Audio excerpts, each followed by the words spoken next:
భారతీయ ఛానల్కి స్వాగతం. జై శ్రీరామ్. ఎల్కే అద్వానీ, లాల్ కృష్ణ అద్వానీ. ఆయన తెలియని వాళ్ళు ఎవరు ఉంటారండి? ఆయన అసలు చెప్పాలంటే బీజేపీ గ్రోత్కి, రామాలయం ఇప్పుడు రావడానికి మూల కారణం అతనండి, మూల పురుషుడు. ఎల్కే అద్వానీ గారు 88లో రథయాత్ర చేశారు. ఎక్కడి నుంచి? సోమనాథ్ టెంపుల్, గుజరాత్ నుంచి అయోధ్య దాకా. అది ఫేమస్ రథయాత్ర. దాంట్లో వెనకాల ఆయన కనిపెట్టుకున్నది మోదీ గారు. మోదీ గారికి రాముడికి చాలా close relationship. So LK Advani గారు ఇప్పుడు 96 ఏళ్ళు పాపం. ఆయనకి ఇంకొక వయసు కూడా బాగా ముదిరిపోవడం వల్ల కొంచెం అనారోగ్యం కూడా ఉంది. చాలా నాళ్ళు బట్టి బయట ఎవరిని కలవట్లేదు, అంటే పొలిటిక్స్లో కూడా ఇన్వాల్వ్ అవ్వట్లేదు. ఎందుకంటే అతనికి మైండ్ కూడా కొంచెం మందగించి ఉంటుంది. Is very sharp even now.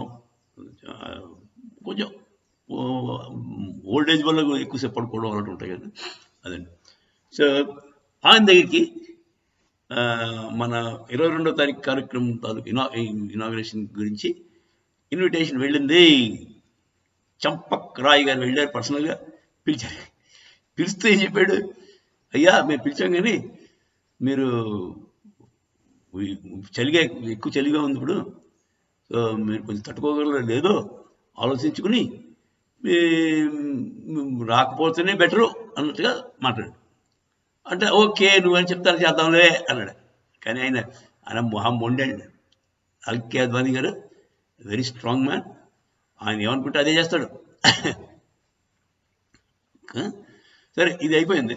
అయిపోయిన తర్వాత ఇప్పుడు విశ్వ హిందూ పరిషత్ వాళ్ళకి ఏం చెప్పారంటే, అద్వానీ గారు మనం వెళ్దాం, రాములలా ప్రాణ ప్రతిష్ఠ లేకపోతే నేను లేకపోతే రాముడు ఫీల్ అవుతాడు